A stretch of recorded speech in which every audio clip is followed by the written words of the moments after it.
Big Z Reviews. Captain America Brave New World is the newest Marvel film and like the fourth Captain America movie. Although like now it's not really Captain America, just because like the last one was an Avengers film, and this one is like all new characters pretty much. And I'm just amazed that it was actually even watchable. You know, all the stories about all the reshoots and everything that went on with this film, it's not good. But I mean, it could be a lot worse. What do we know? There were 5 shooters. This was a coordinated terrorist attack, sir. I was a wartime general. Now I'm a wartime president. Your inner circle's been compromised. Let me fix it. Watch yourself. You're not Steve Rogers.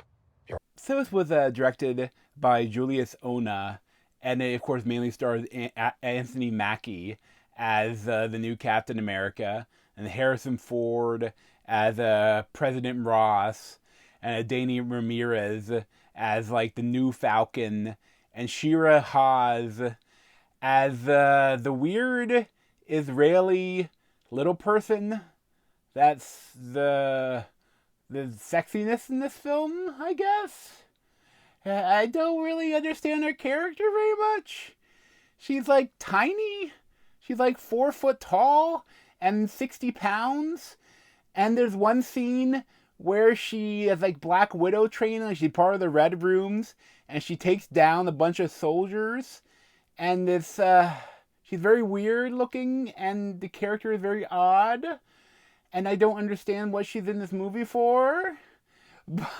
But yeah, there's a lot of weird stuff in this film. I was hoping that this was going to be like bringing it back to Captain America, the Winter Soldier, which I think, other than the Avengers films and the other than James Gunn's movies, I really think that Captain America Winter Soldier is the best film of the MCU.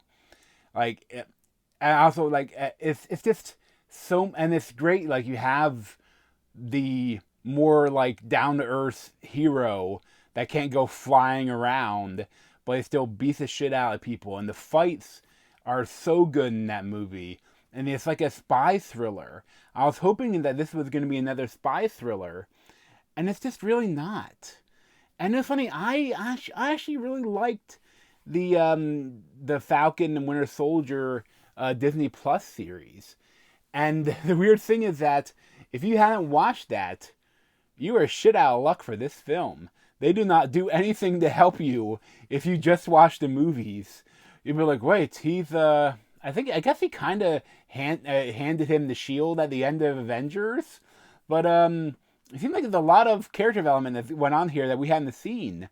And even me that has watched everything, there's other stuff going on we have no idea about.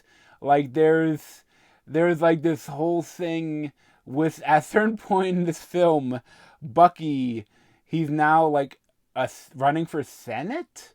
And he's like in a suit and looks so goofy. It's so obviously filmed like way later than the rest of the film. And it's like, is this real? Is it a dream sequence? And it's like, Bucky Barnes, the Winter Soldier, the guy that murdered JFK, and with a Russian agent. Well, that's not too different from Trump. But it's very odd. Like, he just comes in and he's like, hey, I'm running for Senate.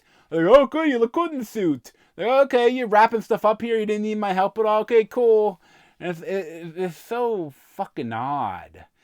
And like Anthony Mackie, his Sam Wilson, I think they made the mistake of not giving him a super soldier serum, or doing something to make him stronger than just a guy with some wings. Like, you can have this character, but if you have them as the star of a superhero film, and you have them for the climax going against Harrison Ford's Red Hulk, it just doesn't really work.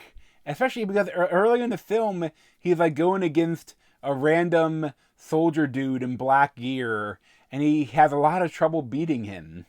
And I mean, the only thing that makes him like at least able to fight a little bit are his vibranium wings that Wakanda gave him, and it's like he doesn't even shoot guns anymore in this movie, which is odd. Like the whole thing, he was flying around with little Uzis, and it was kind of cool, but like it's just.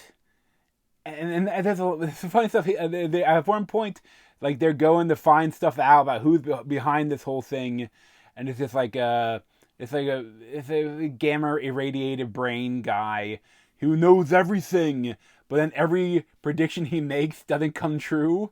It's just not a good supervillain. But then at the same time, what he does breaks the world, because apparently he can brainwash anyone with flashing some lights at them, and then they can fly a plane, and they can, like, they know to shoot at the president but not kill him. And it's like, how would you program that in light flashes from the phone and then set it up for them when they hear a song? Like, but I mean, they've done that whole thing with the Winter Soldier, but that was like hours and hours of torture and brainwashing. This is just some like flickering lights, and now the boop, brainwashed. Like, it's just so bad. This feels like a Disney Plus show that they made into a movie, and they shot like a big $100 million end scene with the Hulk. Like, that's what it feels like, but it's worse than the actual Disney Plus show that they made about the same character. They actually had some backstory for Anthony Mackie's character and some character development. There is none of that in here. Like, it's just, but it is watchable. That's the thing. It's watchable.